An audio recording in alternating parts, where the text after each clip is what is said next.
Today is Thursday, December 19th, 2019. Coming up on Roland Martin Unfiltered, it is official. Donald Trump has been impeached the third time in American history. We'll talk about what's next. Tonight's Democratic debate will feature no black candidates. We'll talk about why that matters. Thousands of people have been purged from Georgia's voting rolls. Found out why and what can be done about it.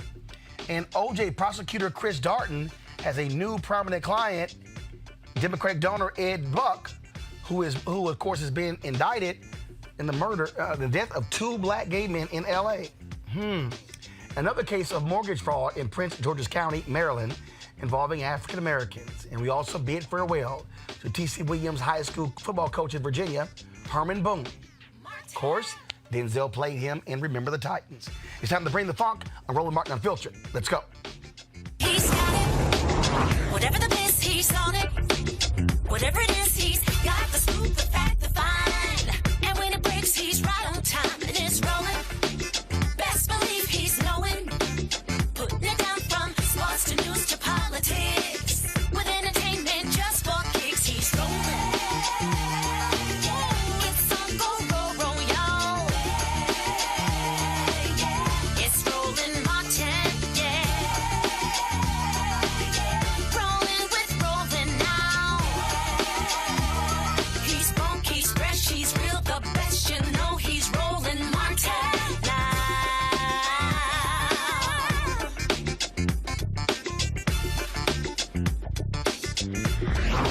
Martin. On this vote, the yeas are 230, the nays are 197, present is 1. Article 1 is adopted. On this vote, the yeas are 229, the nays are 198, present is 1. Article 2 is adopted. Mark it down. A little after 8:30 p.m. Eastern on December 18th, 2019, Donald Trump became the third American president impeached. That's right. It all happened as a result of him seeking out a foreign entity to help bring down a political rival. Now, of course, Republicans did all they could to try to stop it from happening, but the reality is Donald Trump, as Nancy Pelosi predicted, impeached himself. Now, Pelosi says she will wait to send it over to the Senate because Mitch McConnell hasn't gotten his stuff together.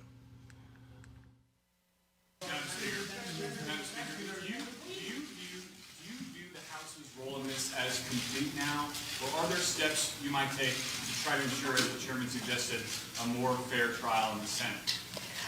You mean more fair trial than they're contemplating? Because we had a very fair process in the House of Representatives. I would yield to our... let me just put it another way. We have legislation approved by the Rules Committee that will enable us to decide how we will send over the articles of impeachment. We cannot name managers until we see what the process is on the Senate side, and I would hope that that will be soon, as we did with our legislation, our Resolution 660, to describe what the process would be. So far, we haven't seen anything that looks fair to us, so hopefully it will be fair, and when we see what that is, we'll send our managers. Today, Pelosi held a news conference where she was asked, of course, about what took place last night. She pretty much said she doesn't give a damn what Republicans think. Risk, as some Republicans have said, of looking like you're playing games with impeachment if you hold on to these articles for too long. I said what I was going to say, Nancy. When we bring the bill, which is, just so you know, there's a bill made in order by the Rules Committee that we can call up at any time in order to send it over to the Senate and to have the provisions in there to pay for the impeachment. And then the next step, the whatever you want to call it, the trial. That is where you put the managers. I was not prepared to put the managers in that bill yet because we don't know the arena that we are in.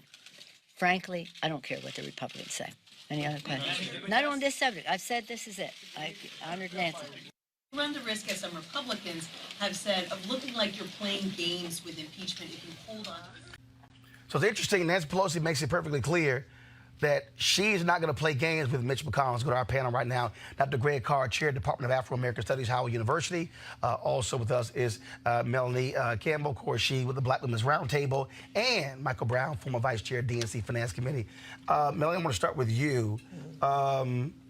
Folks talk about Nancy Pelosi. She did not want last night to happen. Right. She held off for a very long time, but she managed this process in a way where, look, she's got the Republicans trying to figure out what in the hell she's going to do next. Well, I think that Nancy Pelosi is the leader that was needed in this moment in history. She's boss. She's boss lady. But she's following the process. She's been really clear. It's been about the Constitution. It's been growing up in this country where all the white folks I grew up around talk about how the flag and how important it is to follow the rule of the law and all these other things, but only as it pertains to everybody else. And so it was a sad moment, you know, to watch it, because I've lived long enough to know that this was extremely serious what happened last night, but the president made sure that he was impeached. So she just had to do what her oath of office required her to do, and that's uphold the Constitution. Greg Carr. And do it for the American people. Greg Carr, Democrats wanted her to impeach him after the Mueller report. She said no. I remember the comment she made, he is going to impeach himself. And he kept going, and he kept going, and he kept going, and he did. And people don't realize it was that phone call in September. And then first of all, when the whistleblower came forward, Adam Schiff calls out the Director of National Intelligence. That's how it all came about. Donald Trump's actions caused last night. They absolutely did. And the GOP has dropped all pretenses. That's why I think, as far as news and commentary is concerned, this is really the only place to have an intelligent conversation about this. I'm sitting next to a sister who has been part of a coalition, who has been doing political analysis for a long time, and I need to go back and look at the Black Women's Roundtable. What have we been saying? What you've been saying? We've been trying to tell y'all this. There were only 2 articles yesterday that were approved, and only 3 Democrats, well, I guess 2 if you count this cat from New Jersey who's going to try to run on a Republican ticket, switched sides. Let's leave Tulsi Gabbard aside for a second. But there were only 2. The 10th article of impeachment for Andrew Johnson was for him saying that America's a white man's country, and as long as I'm president, it's going to remain a white man's government. That was the 10th article of impeachment in 1866 for him. And what did McConnell do today? Yeah. What did they say yesterday? They're on the floor of the United States House saying that even that was an overreach. So what the GOP has done is dropped all pretenses. So when Pelosi comes along, as you say, very calm, very temperament, and says, these are the 2 that you can't deny because of this whistleblower, as Schiff has done. And when she says, we're going to hold this back and let McConnell get his act together, I think about our brother Al Green, who's probably his first appearances were here on your airways, on your show, when he says, we could have got this guy at the beginning. But what you've taken away from the GOP is every hiding place except the one thing they have now put their entire government on the bedrock of, and that is what? This is a white man's government, and we're going to ride it till the wheels fall off. And we're going to do it the way we want. And we're going to do it the way we want. Mike Brown, what is interesting here is now, first of all, McConnell talked too soon. Him and Lindsey Graham. We might call this thing up, immediately vote. So they saying to us right now, we'll do it before Christmas. This thing is out of the way. Now, she's going to sit back and say, what y'all got? Then what's going to happen is it's going to force those moderates in the Senate, Collins. It's going to force Murkowski. It's going to force, for the moderates, but for whatever you want to call it, Romney. Those individuals are going to say, well, hold up. Are we going to call witnesses? What are the rules? How's this going to work out? That's the other piece there. And so she can sit on it and make them wait. Trial may not be till next October. I think that's, and Cory Gardner, who you probably think, even if he's not a moderate, but his state is becoming much different. You're exactly right, and just genius. I mean, we're watching political 101 genius about how Nancy Pelosi. No. This doctorate level. Okay, thank you. This ain't 101. Masters, you're right. This 501, 601. This is like a thesis. PhD. Right. This is a thesis. You're right. Yeah. Absolutely. That's right. She, depending how you look at speakers' history, Sam Rayburn, Tip O'Neill, and then Nancy Pelosi. She's in that group. And what she has done is put him, now they're always on the defensive now. We've never seen Republicans on defensive like we do now, especially this guy who's always, 45, always on the offensive. Now he's on the defense. He's going to have to avoid impeachment through Christmas holidays and possibly through the Iowa caucuses. Lauren Victoria Burke and MPA joins us as well. Here's what you know crazy man is unhinged. So last night, he's in Michigan. He attacks a dead man. Right. The longest serving member in U.S. House history. Yeah. Now you got two Republicans in Michigan saying, you need to apologize. Right. You insults the man widow. Mm-hmm. Oh, I don't want anything. And not only is he always petty, but this is going to rankle him. It's going to drive him crazy. Right. Because impeachment will now be attached to his name. Absolutely. Absolutely. And the idea that it somehow is going to benefit him, I think, is a ridiculous statement. Obviously, for the most part, people stay where they were. If you supported Trump, you supported Trump. If you was against him, you were against him. But I think, like, the saddest part of the entire thing is to watch the Republican Party in this moment. The Republican Party is embarrassing itself. It is the lowest point for them, easily the lowest point for them. Because if you notice during their little debate yesterday, there is nobody out there defending Donald Trump, the person. This is something that Chris Matthews brought up yesterday. It's very true. Very much so. No defense whatsoever of his behavior. No defense on the merit of any of the charges. No defense of this is a good man who wouldn't do this. None of that. Because they can't. They can't. And what's even more shocking is when you think about the fact that these two articles have nothing to do with treason, have nothing to do with emoluments, have nothing to do with obstruction, really direct obstruction of justice, which they could have very easily have brought up. So there's all these other things that they could have impeached him on that they didn't even get to.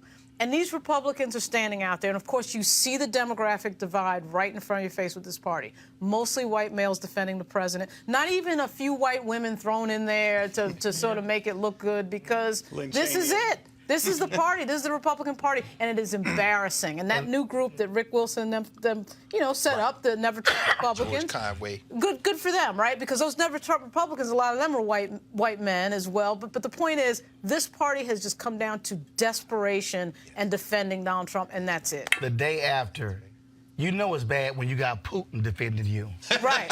Right. Exactly. Yeah. When Putin is defending Trump, that's all you need to know. Right. As to where this man stands. And Right. the only one, the French, the Chinese, the English, China saying, we told y'all this is American democracy. What are y'all talking about? In England, they're saying, yeah, this is a problem. And they got Boris Johnson. You've leapfrogged over Boris Johnson. And to the point that you just raised, Lauren, this Lincoln Quartet that they've got, they were in the New York Times today. You know, that includes a man who was John McCain's principal advisor that loosed Sarah Palin on the world. Now y'all want to throw the rock and hide your hands? Yeah, good for y'all, but do not try to rehabilitate the Republican Party. Right. The Republican Party, which we were watching yesterday, I was talking back and forth between the House floor debate and Roland Martin Unfiltered. As y'all had the all-women panel breaking this down. I'm watching, as you said, these are all white men. Right. And so, yes, well, please. And that's really what this is boiled down to be Yes, about. yes. Because it didn't just start with the impeachment. It started when President Obama, in my opinion, was elected in the first place. That's right. So, Mitch McConnell has been very, very focused. He has not swayed at all. So he's taken it to the fullest extent to this moment. And it is about white men saying we will stay in power no matter at all costs. We will tear down this democracy we call this, as long as white men are in charge.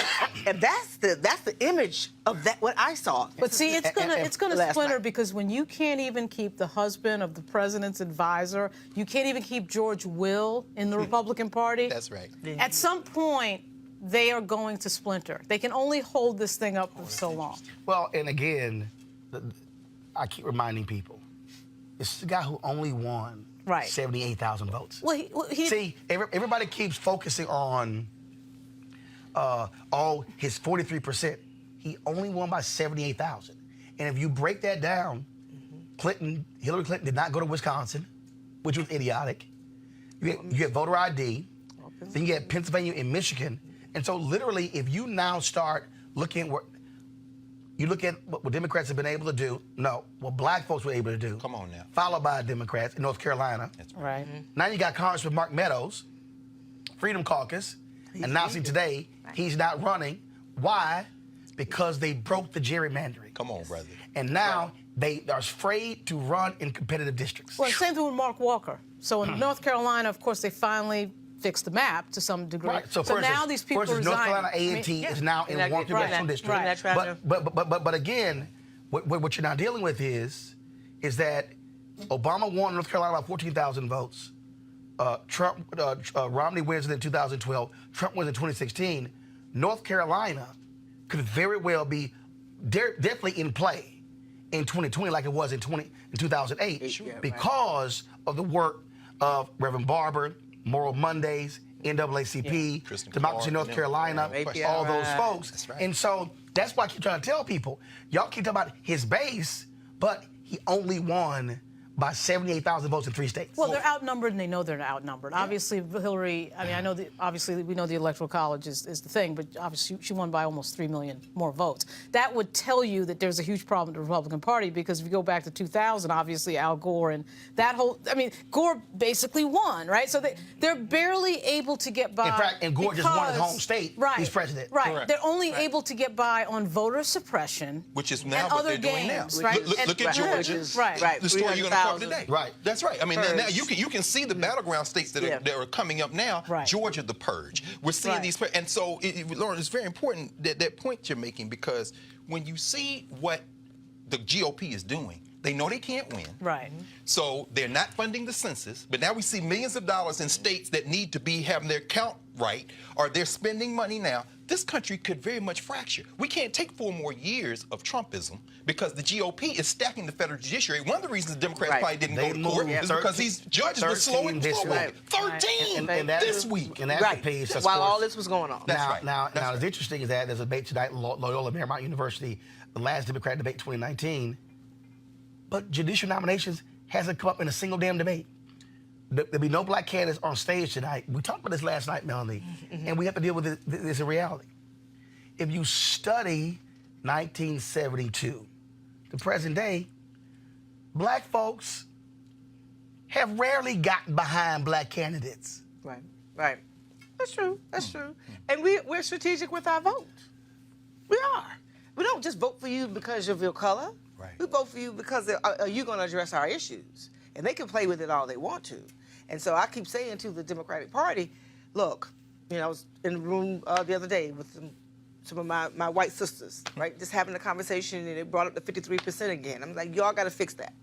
That's on y'all. Y'all got to fix that. Yes. But the burden of saying that black women have to carry it, and of course, more brothers voting the right way. Yes. Y'all gonna make that happen in 2020. Absolutely. Right? But Right? it's real simple. Yeah. All right? Yes. We help you. No question. But right now, But Trump has an approval rating of 42% among white women.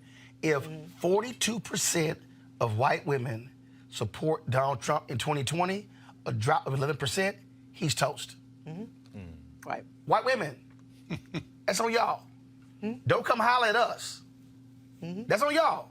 So I need all your white women to get together in y'all little groups. Don't come talk to us. Because He's it gonna is about lose. conversation, He's gonna and that lose was my like he thing. lost You've before. got to talk to your cousins. You got to talk to your relatives. You've got to, if you believe that this thing needs to change and that you believe your issue is not just to make sure white people stay in power, white men stay in power, your sons stay in power, and you want to see your daughters have more opportunity, then that's on you, respectfully. And then Roland, and the Democratic Party not having a diverse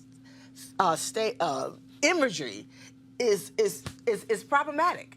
And so to be able to just stay with a process that you end up finding out before you had the first vote, that you're looking, and then your asset, you're holding on the process. Chairman as opposed to what is your asset. Chairman Perez. They need to change that by January. When he set up the process, several months ago, he should have held 2 at-larges in his pocket.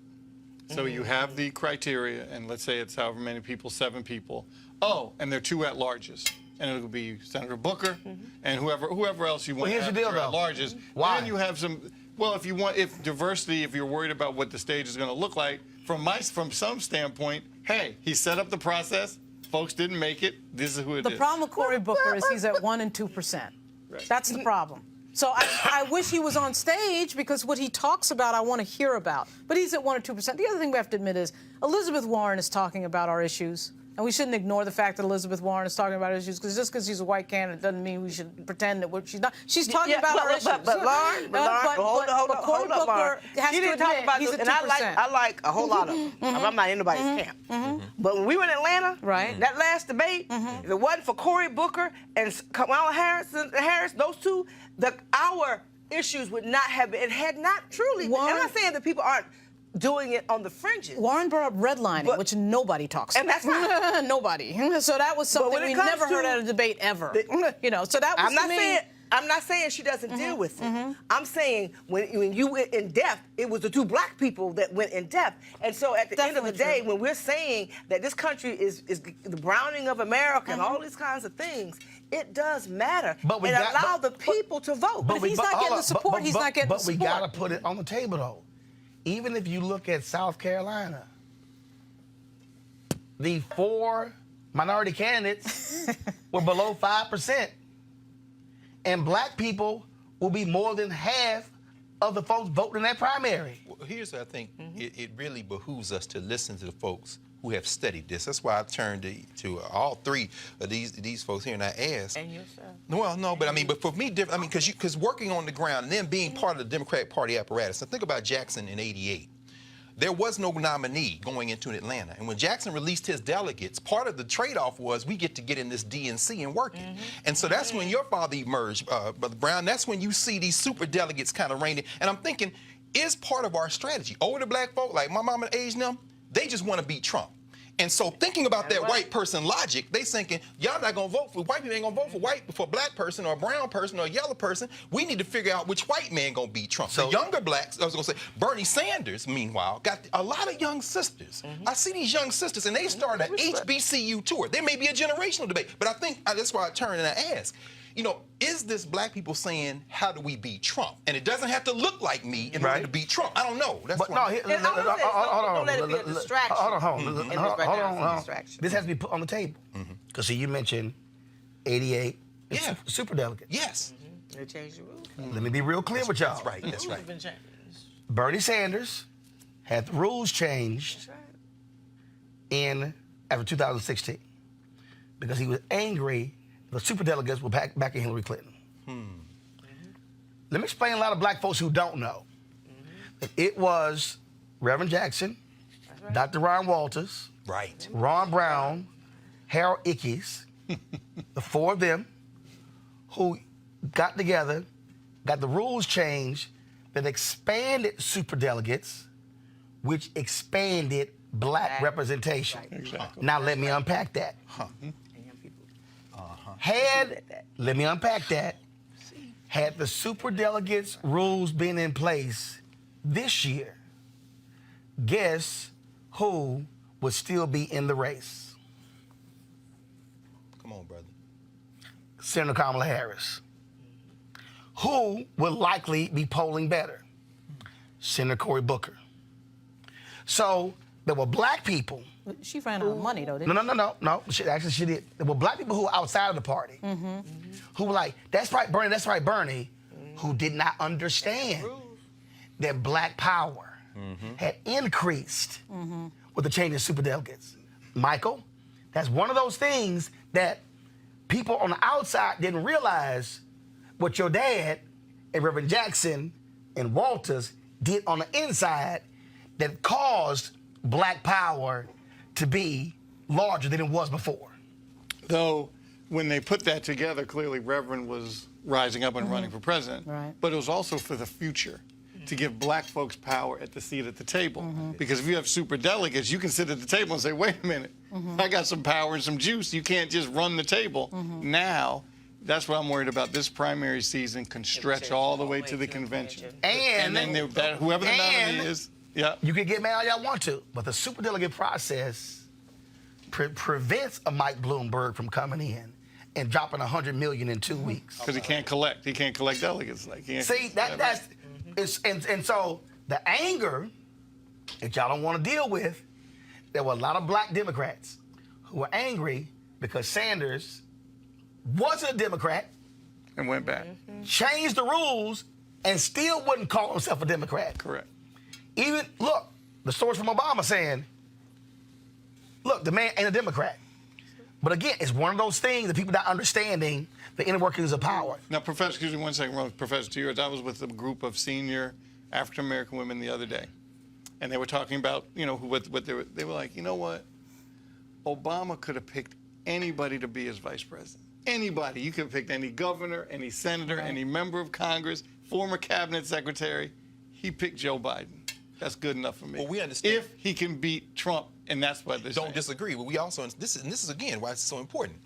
Obama is not of the genealogy of Shirley Chisholm or Ron Walters or Ron Brown or Jesse Jackson. And in many ways, what we see with 88 And when, hold up, before you, No, please. and when you say genealogy, you're not talking about his bloodline. I'm not talking about bloodlines at all. You're speaking of political. I'm talking about political genealogy. I'm sorry. Yes, he is the beneficiary of that. And in fact, and you talked about it on air, the death of Richard Hatcher is something we need to unpack even more because it was 72 Gary in many ways that sets the blueprint for where it ends up in 88. And if you look backward from 72. That set up, 88 sets up 2000. That's exactly right. And if you look backward from 72, 8 years, it's Fannie Lou Hamer on the delegate challenge in 64 in Atlantic City that starts the ball rolling towards 72.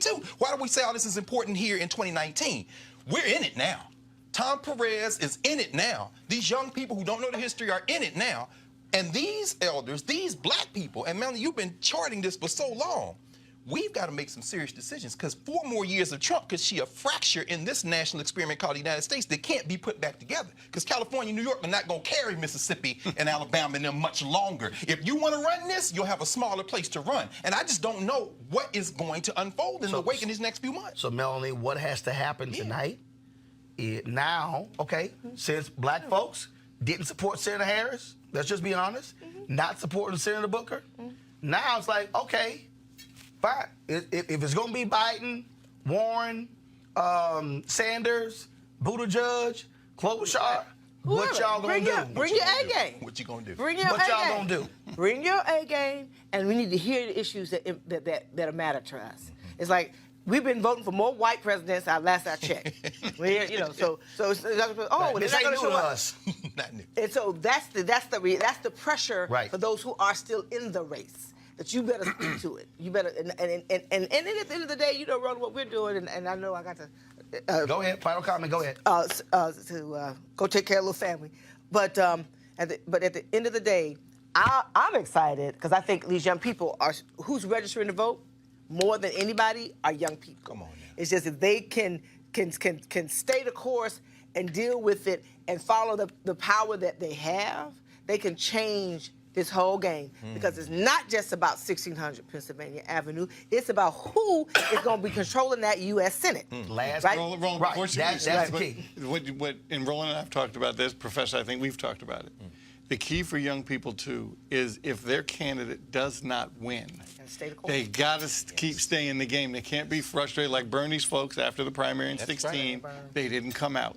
So those folks have to if they have to hold their nose, they got to stay engaged. Own that power. All right. Melanie, Kevin, we appreciate it. Thanks a lot. And see you all in the 2020 decade. All right, absolutely. All right, folks, got to go to a break. We'll be back at Roland Martin Unfiltered. You want to check out Roland Martin Unfiltered?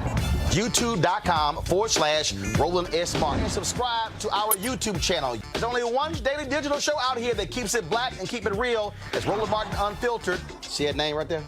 Roland Martin Unfiltered. Like, share, and subscribe to our YouTube channel. That's youtube.com/Roland S. Martin. And don't forget to turn on your notifications so when we go live, you'll know it. You want to support Roland Martin Unfiltered? Be sure to join our Bring the Funk fan club. Every dollar that you give to us supports our daily digital show. There's only one daily digital show out here that keeps it black and keep it real. It's Roland Martin Unfiltered. Support the Roland Martin Unfiltered daily digital show by going to RolandMartinUnfiltered.com. Our goal is to get 20,000 of our fans contributing $50 each for the whole year. You can make this possible. RolandMartinUnfiltered.com. All right, folks, it's the holiday season. This is when you think about spending time with your family and friends. It's also when you count your blessings and support those less fortunate. This year, you can be a holiday hero and change someone's life forever. Right now, there are hundreds of thousands of people who are sitting in jail without being convicted of a crime. Why? Because they can't pay the bail. The reality is this: if you are able to pay your bail, you're more likely to have no charges brought against you as a result of that. But if you can't pay it, you're more likely to plead guilty. That's why the Ebony Foundation has partnered with the Bail Project and sponsoring the Home by the Holiday campaign. Their goal is to bail out 1,000 people between now and New Year's Day. You can make a donation to their effort to do so. All you got to do is go to homebytheholiday.com, homebytheholiday.com. All right, folks, let's talk about the story out of Los Angeles where Chris Darden, best known for prosecuting O.J. Simpson, is now representing Ed Buck, the Democratic donor, accused of supplying fatal doses of narcotics to 2 black men who died in his West Hollywood apartment. Buck allegedly lured poor and vulnerable men to his apartment with promises of party and play, meaning sex and drug use in exchange for money. He then injected them with doses of methamphetamine and led to 10 of them overdosing, causing the deaths of 2 men, both who were black. But here's what here's a piece. Unbelievable. If you get indicted, you're gonna hire a lawyer. Right. Is it a big deal that Chris Darden taking the case? Yes. Why? Because you've got to be careful when you have a client-based business whose case you take, because, frankly, your branding is wrapped up in that question. And when you take the case of somebody accused of what he's accused of, obviously this is alleged, innocent until proven guilty, due process. I totally believe in that. But your branding does matter, and the cases you take and the people that you represent matter, even as an attorney. But here's the deal. And I'm saying this is somebody who believes in due process. White attorneys have represented mobsters. They represent all kinds of different people. They have been celebrated as celebrity lawyers. Yeah, and he prosecuted the O.J. No. Right? So let's be real about where. But I'm still asking the question, Greg and Mike. Simple. Okay, white attorneys take cases all the time. Yeah. People don't question their whiteness. Oh, no. You shouldn't do it. And they are held up as these great lawyers. Well, because whiteness is the default position for humanity in this country. So, of course, their whiteness won't be challenged. But, you know, and as you say, Lauren, I mean, here's a man who prosecuted O.J. Now, in black communities, we saying, oh, well, you know, O.J. maybe did it, maybe didn't. But you're looking at Chris Darden like, you the police. Right. Now he's in private practice. And like you said, Lauren, he's got a client-based community. But whether it's Chris Darden as an attorney, whether it's Will Hurd, who gave this mumbling thing yesterday and then voted not to impeach Trump, or whether it's going to be Senator Tim Scott in South Carolina. When it comes to black folk, when we see you and we say you black, we expect you to behave politically the way you present phenotypically. And that simply is not the case in the United States. And you're telling me of all the cases you can take with all these guys represented by the Innocence Project and these 3 guys that just got out in Baltimore, he takes that case? I mean, see, when you're an attorney, you have a wide, vast degree of decisions you can make about what type of clients you can have. But here's the piece, though. That's right. If someone is coming to you and they're paying, again, though. There are other people out there that need representation. But here's the question, though, Mike. If an attorney not named Chris Darden took this case, are we discussing this? Is it a big deal? Probably not. I mean, clearly, and I've been fortunate enough to have been in law firms, and the standard with black folks is obviously different than your white counterparts. So the standard's always going to be different. I'll give an example. There was an unnamed particular Arab country that wanted to be represented at a particular firm. Some black folks were bringing it in, and the senior partner said, of course I'm not saying any names, senior partner said, just keep in mind, if you do that, it could impact some of our Jewish clients. Interesting. And so just keep that in mind. They better pay you enough that, hey, I don't even know if you'll be able to work on other projects, and this could be it. So I don't know if the same conversation would have happened with a white colleague. I don't know.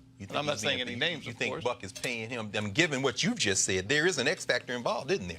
What does his client base look like right now? And is Buck written a check big enough for him to hold his number? Okay, so flip this. So flip this.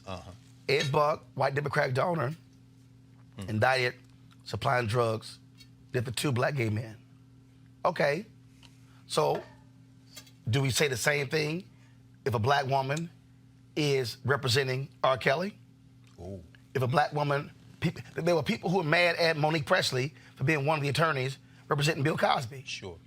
Okay, so what? If a white woman was representing Bill Cosby, in fact, a white woman didn't have the same criticism. No, of course not. So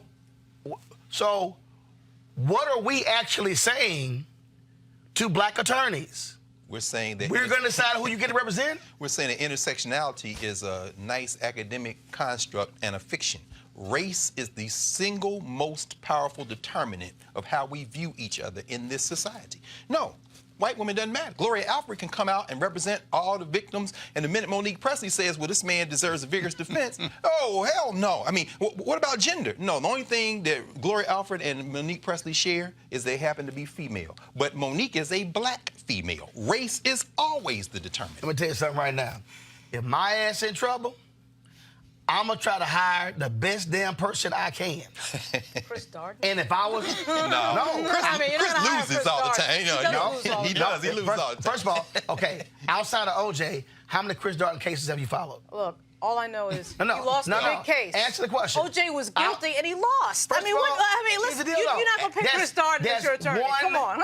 Case. But That's wait a true. minute. No, that's true, Roland. But wait a minute. That was a fair biggie. point. That was a But the biggie. other piece is, that's one case. It's a fair You don't point. even know any other cases. It's the defining And case. you don't even but know That's the defining case. But you also That's don't even the know who else defining he case. defended. The dude was guilty and Chris But you Darden also lost. don't know who he defended. And here's the other deal. The guy who allegedly killed Nipsey Hussle, Yeah. they hired Chris Darden. Yeah, they did. Black folks said, you can represent him. Now what we're saying here, now hold up. So Darden can't represent a black man who allegedly killed Nipsey Hussle. Mm-hmm. Now he can't represent a white man who allegedly killed two black gay men. Well, who the hell can he represent? It's the politics of race. I mean, it's the I politics of don't race. Of know course that it's just race. No, but it's Because not we just race. we just watched Pete Buttigieg. People demanded that he give the money back from the firm, from the attorneys of the firm, representing a Me Too case, which was Kavanaugh. Yeah. Oh, well, you need to give that money back. No. All right. Now, obviously, it's going to be disproportionately on us. But the first one, he had to get the money back for the lawyer who worked to not release the Laquan McDonald tape. Mm-hmm. That was race. Mm-hmm. Absolutely. Well, Absolutely. wait a minute. Did we just skip over the example I just gave? No, that wasn't. I need y'all to answer my question. He couldn't represent the black man who allegedly killed Nipsey Hussle. Now he can't represent Ed Buck. Okay, who can he represent? You are who. You People live that in a black branding people- world. You are Right. a lot of times who you represent. Who can he represent? No question. He should be able to What do you mean, who represent. can he represent? should He be able just to represent represented who- three people He that should we be able know to of. represent who he wants to represent. Now, in the OJ case, he also lost to a better black lawyer. And that's Right. the issue. About For that. black people, don't know nothing about the That's law. right. It was like, Lots this of black dude is with us, and that black dude with the police. So, yeah. There's not a single person watching right now. If it was your ass was on the line, You would not. you Chris Darden. would sit here and say, I'm gonna try to get the best person who I can get with my money. And that would not be Chris Darden. And guess what? You don't care what I think, I take Scott Lauren think, Greg think, Mike think. You're gonna tell all of us to kiss your ass because you're trying to stay out of jail. That's true. It's simple as I'll that. bet you Chris Darden is the only attorney that guy could get. How about that? All right. I'll bet you he has trouble finding an attorney to defend him in that case. Interesting. Because a lot of people won't just represent. First of all, defense attorneys right there are hard First to of find. all, we don't even know that.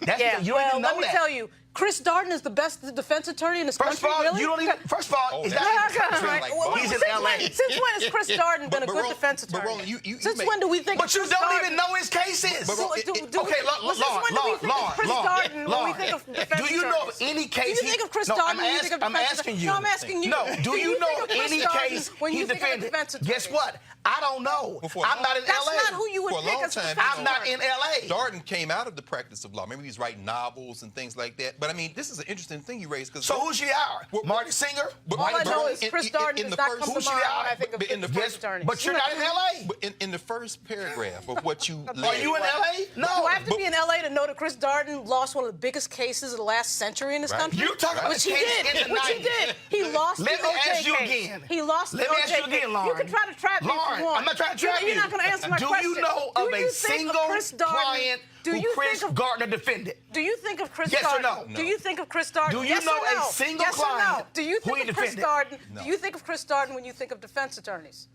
First of all, The answer's Chris no. Darden. No. The answer's no. Here's the deal. First of all, let's be real clear. So my answer for you let is- me answer my again. answer for you is let me no. answer So again. are both I don't answers are know. no? I don't know of a single defense client he's represented. You don't either. Oh, please. You don't know the outcome of you a don't- single case involving Chris Darden when he defended the client. Not Oh, one. my God. So how can you make a judgment? And so he's the best defense here's my attorney in the question. United States. Here's my because of question. No, that. how can you make a judgment on his job as a defense attorney So run us when you some Chris don't know Darden's one case? So you know, tell us about No, Chris I'm asking Darden. you. No, I'm asking you. That's You're- like saying. You're the Chris Darden That's like attorney. saying. You're the Chris Darden That's like defense saying. attorney. I'm gonna make a Defend it. judgment Defend on your Chris writing Darden. style. No. I ain't never read your stuff. Tell us how great Chris Well, Darden hold on, is. let me- No, let's I'm a run. judge. Tell us how great. I'm a judge. how What Chris kind of Darden is. professor Of course Greg he doesn't Carr know. is, Right. but I ain't never seen you teach. Tell us But how here- great Chris well, Darden let me is. How ask- many cases has he won? But here's the- You're not here- answering this- because You don't even know. You don't know either. Lauren, you I'm don't saying know I either. don't know. But you are making judgments on stuff you know nothing about. I know maybe- he lost the maybe- biggest case in the last 50 One case.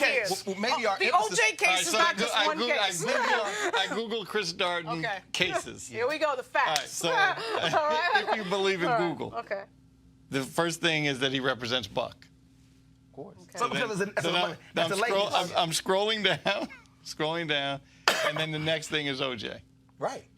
Why? And why is that? But see, because They don't- unless it's a major There's no other- celebrity or whatever, no other you profile don't case. know. Well, Ron, I think you made, when you led this story, I think this may be the thing. Are we looking at the wrong side for emphasis? In other words, it isn't that it's Chris Darden specifically. It's that there's a black lawyer who's defending somebody who harmed black people. And I think maybe it's the defense of who this guy is that's the issue. I mean, take Harvey Weinstein, for example. right. Why isn't Harvey Weinstein leading the news? Why? Because Oprah Winfrey, who has got Michael Jackson's accusers on HBO, being R. Kelly now has another episode coming out. Why? Black people care when black people are harmed. When it's a white person, yes, now, Chris Darden may not be important. Why is he the name we're talking about? Because he has a name. If it were anonymous black attorney So what defending about- this white That's- man who that's wants right. black people. So That's what true. about That's true. So what, That's and true. guess what? That's and true. all those white students at Harvard, Yes. who went Yeah. after the black The black attorney, dean No, that's and right. his wife. No, that's who right. was on That's the right. team Yes. of Right. Harvey Weinstein. Yes. Right.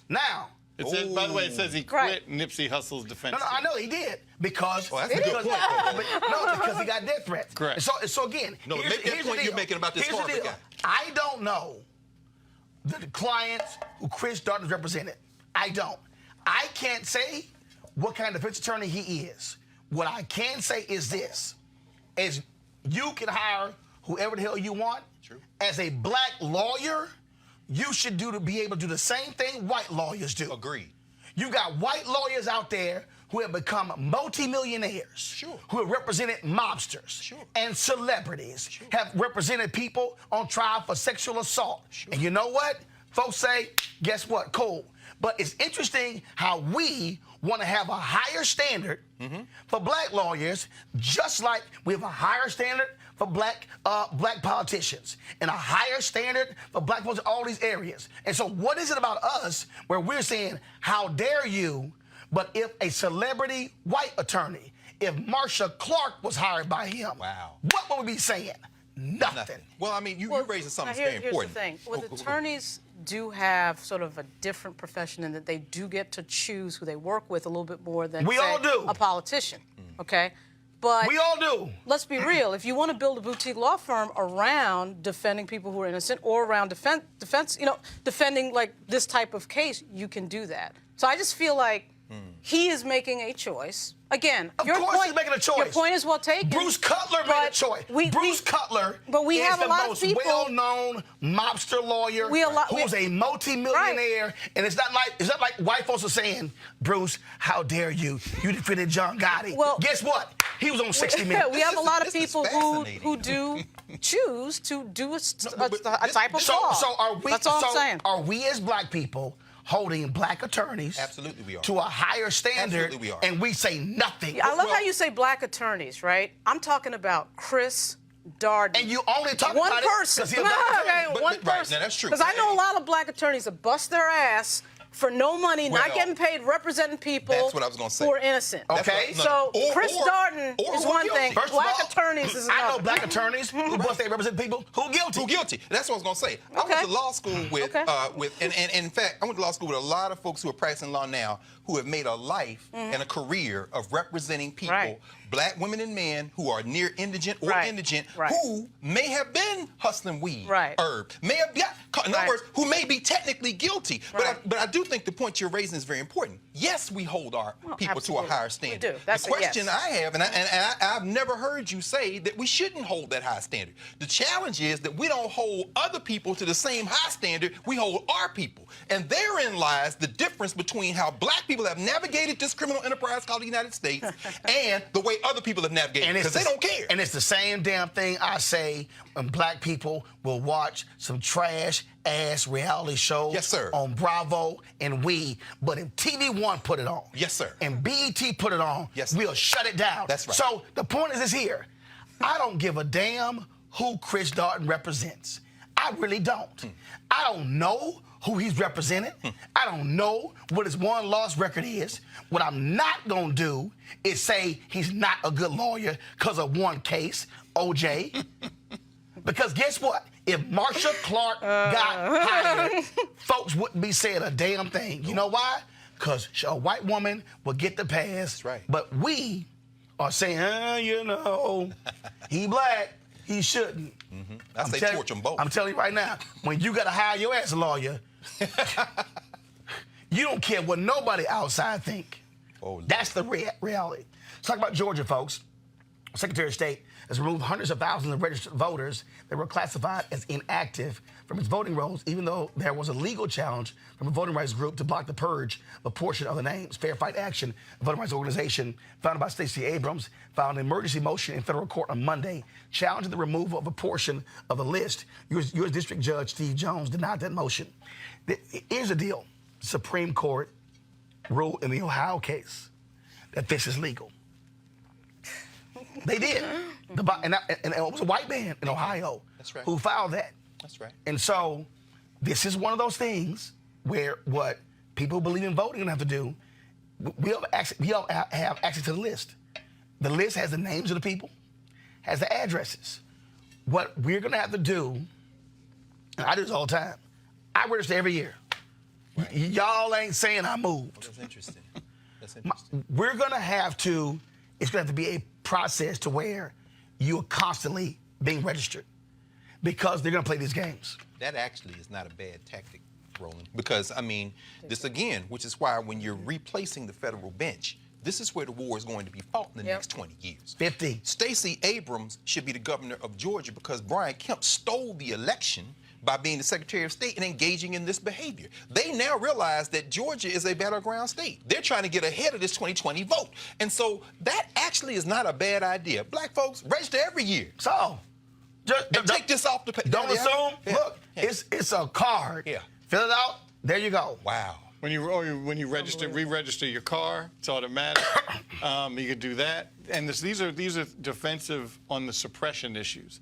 Also, when you go to vote, and if some confusion, you have every right to ask for a provisional ballot. Get that provisional ballot, you fill it out. Yes, it goes in another box. What's your experience with provisional ballots? Because they pulled that on me about 3 years ago in Maryland, and I vote every year. They gave me a provisional ballot. I said, what y'all giving me a provisional? Oh, you weren't on the rolls? But I vote every year in the same place. You got purged somehow. You got purged. No, but what's your? Do they count these ballots only? Only if it's within a certain percentage of the. It depends on the state, but it depends on a certain percentage of the win. Register. Otherwise, it just stays in that box with dust on it. But at least you have voted, and you have, and there can be legal challenges. I mean, but if you don't fill out the ballot at all, there is definitely no chance of counting. Right. Well, and again. Look, folks. I like that re-registering, though. Yeah. It just, as simple as this here. Yeah. They know what's coming. No question. There's a deliberate plan. Mitch McConnell has already said it. They are articulating. Their plan is simple. We want to control. They know that there's no law on the city level, on the county level, on the state level, on the federal level, that cannot be challenged. It's true.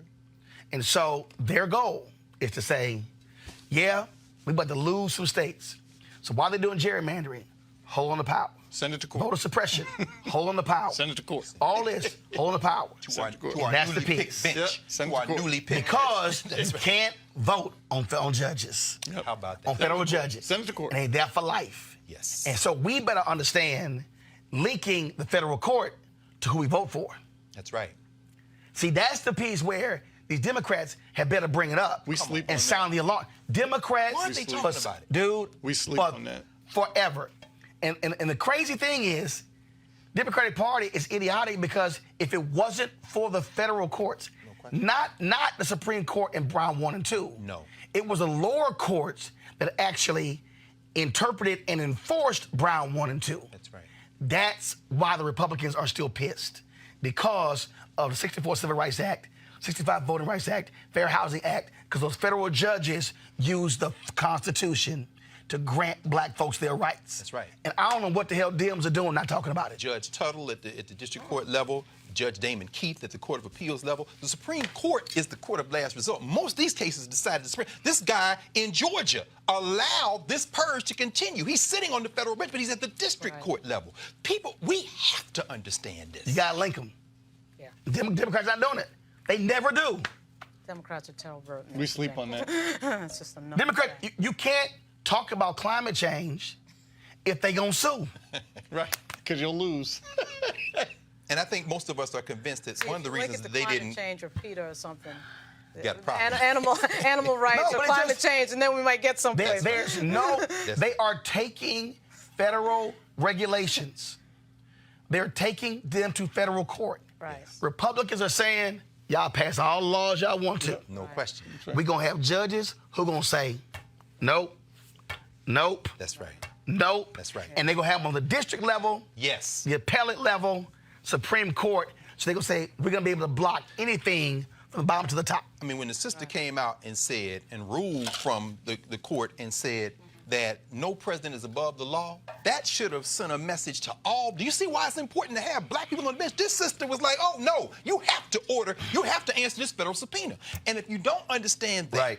then you don't understand what's going on. These people have given up on voting. They're trying to hold the line, but they're stocking the bench because it's the judge's law. I get McConnell did not let Obama do it, but Obama could have done a better job on the judges. Let me be clear. He could I'm not have into done Barack a Obama better defender at all. job Barack on that. Obama, Right here, yes, you heard it? yeah, Obama should have appointed a black woman. no question. Yeah. Yeah. It was a disaster. Obama should have appointed a black He woman. wouldn't have done that to a black woman. Obama should have appointed a black woman. Yeah. Dr. King always said, you gotta have a protagonist and an antagonist. You can't have 109 white men, 109 justices in the history of the Supreme Court, and 105 being white men. And then you appoint one. We ain't fighting for him. But if he had appointed a black woman, Come on. first in history, it would have set up protagonists, antagonists. That's right.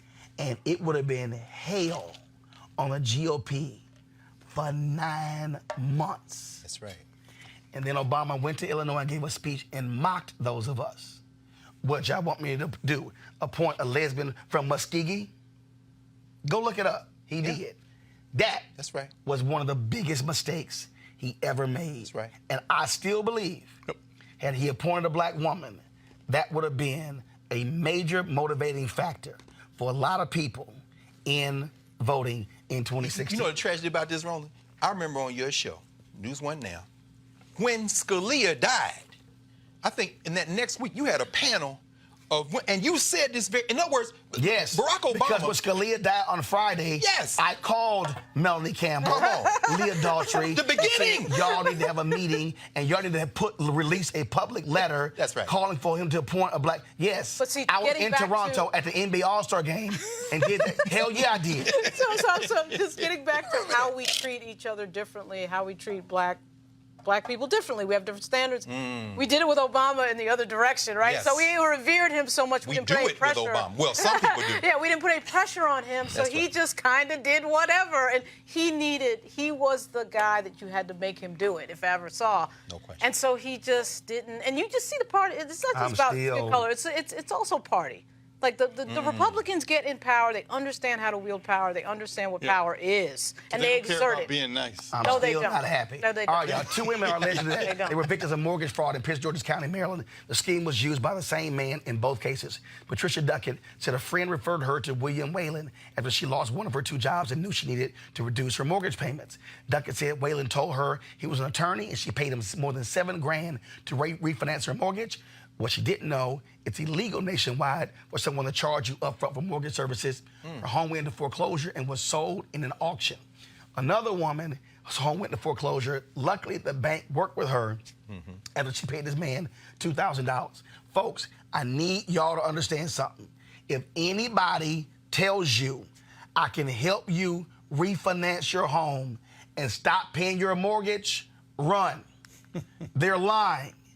That's a part of the reason why black folks lost 53% of our wealth during the home foreclosure crisis. We have to have the information.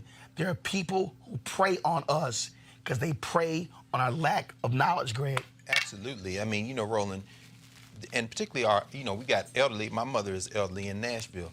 If I have a penny for every flyer that comes to our little house in Nashville, try and get these old people, beating them out with reverse mortgages and everything. And of course, my mother knows.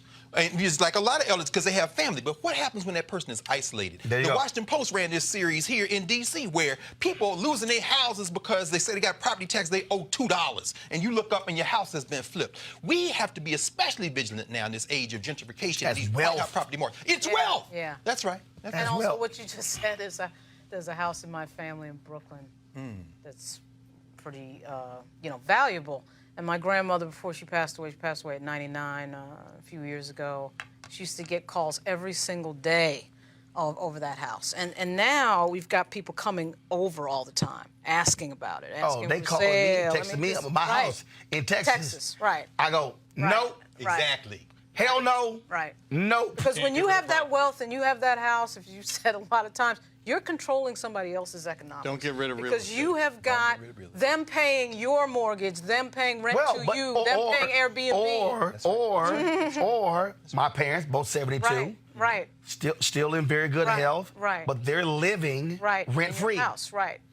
My sister and her daughter are living in the house. Exactly. Rent-free. Exactly. I just pay the taxes every year. Exactly. So the point is, I am able to help 2 generations of my family be able to live and build what they're doing without having to pay $1,000 or $1,200 a month.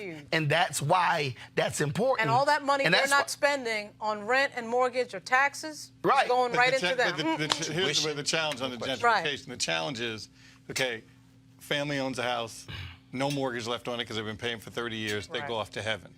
The kids who don't live in that area, come on, Ron, get the phone call of $600,000 for your house. How do you say it's hard? I've gotten that phone call, but see, technology and Airbnb in particular is starting to fix that because you don't necessarily have to be there, get rid of the house. right? Correct. And you should never get rid of property. You almost should never get rid of property. When I did the State of Black America deal at Howard Theater for National Urban League, this is what I said to Mark Morial. I'm tired of having gentrification conversations.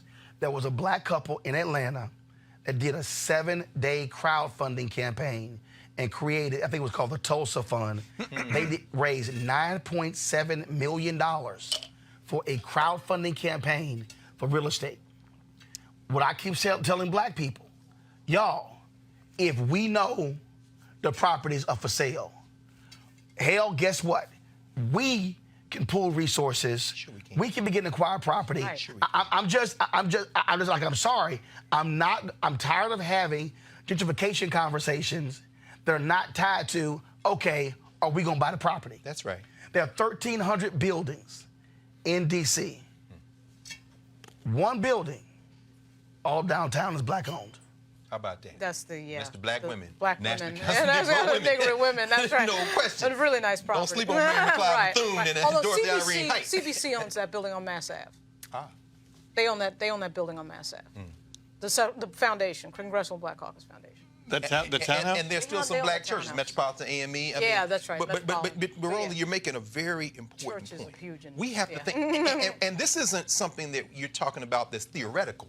Right. We don't look forward in time for the solution. Look Right. backward in time. Right. If you look at during enslavement, Davis Bend, Mississippi, and the Sea Islands, you had black people come out of enslavement to figure out a way to put Right. enough money together to buy Right. some land. Right. So don't just think that this is, oh, we can't do. No, we've done it before. Right. Oh, gosh, That's my yeah. point. That's my point. All right, y'all, real quick here, finally today, we remember Herman Boone, who passed away Wednesday at his home in Alexandria, Virginia, at the age of 84.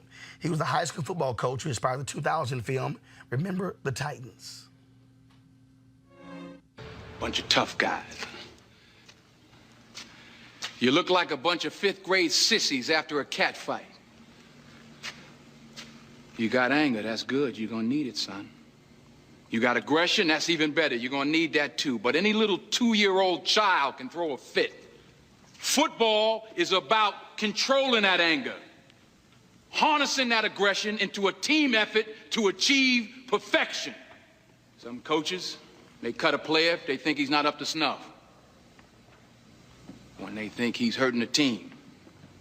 This is a public school program. I will never, ever cut a player who comes out to play for me. But when you put that uniform on, that Titan uniform, you better come to work. We will be perfect in every aspect of the game. You drop a pass, you run a mile. You miss a blocking assignment, you run a mile.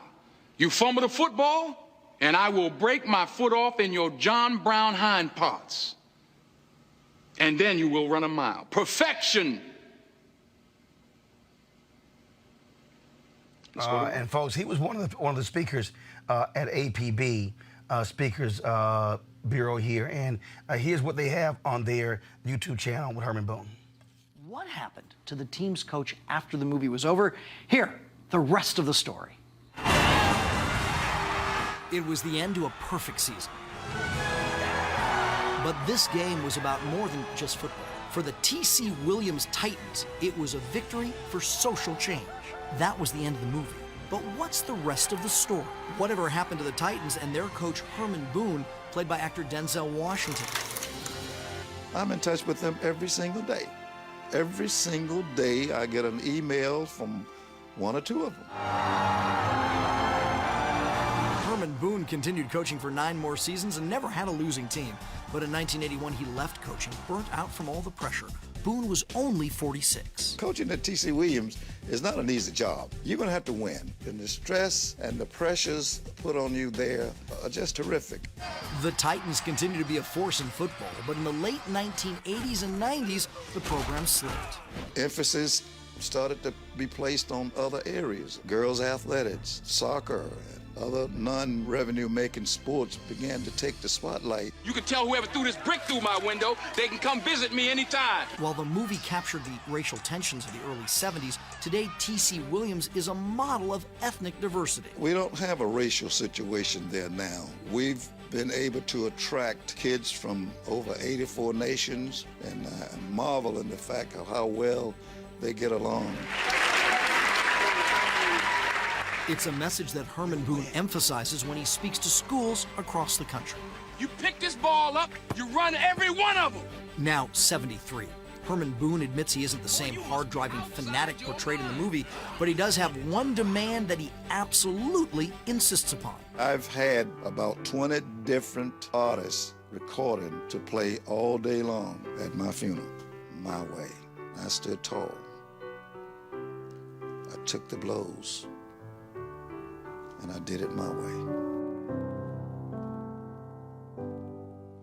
Herman Boone survived by his wife and 3 daughters. He probably left us with that phrase, are you outside your mind? All right, folks, I've got to go. I got to catch a plane. I'm headed to Accra, Ghana. We're going to be, of course, in 3 cities. I got a crew there. We're shooting all over the place. And so my sister, so y'all think you just have this shirt here. So I actually had this made up. So you see the back of the shirt. Yes, sir. There it is. What's on the back? Brother. So The year of return. so y'all see me in Y'all Ghana. see that? Y'all see this shirt here. Yes. Yes. Jamal Brown's like, I got to get one of those. You got to pay for it, Jamal. So, all right, folks, I appreciate it. Y'all have a great Christmas, but I'll see you before then. And we'll be back. My goal is to broadcast from Ghana while there. We'll see what the internet connection is, but that's what our goal is. And so we'll see you guys. All right, y'all take care. Holla!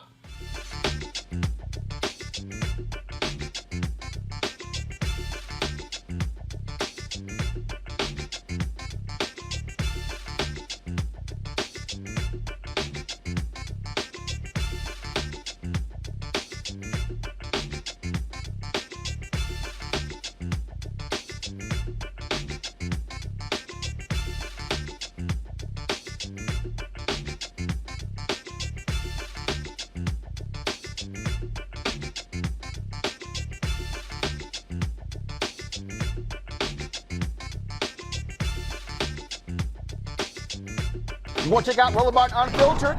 YouTube.com/Roland S. Martin. And subscribe to our YouTube channel. There's only one daily digital show out here that keeps it black and keep it real. It's Roland Martin Unfiltered. See that name right there? Roland Martin Unfiltered. Like, share, and subscribe to our YouTube channel. That's YouTube.com/Roland S. Martin. And don't forget to turn on your notifications so when we go live, you'll know it. Hey everybody, this is Sherry Shepherd. You're watching Roland Martin Unfiltered, and while he's doing Unfiltered, I'm practicing the wobble. Yes, I am. Because Roland Martin's the one, he will do it backwards, he will do it on the side. He messes everybody up when he gets into the wobble, because he doesn't know how to do it, so he does it backwards. And it messes me up every single time. So, I'm working on it. I got it. You got Roland Martin. Hi, my name is LaToya Luckett, and you're watching Roland Martin Unfiltered. What's going on, everybody? It's your boy Mac Wiles, and you are watching Roland Martin Unfiltered. What's up, y'all? It's Ryan Destiny, and you're watching Roland Martin Unfiltered. What up, Lana Well, and you are watching Roland Martin Unfiltered.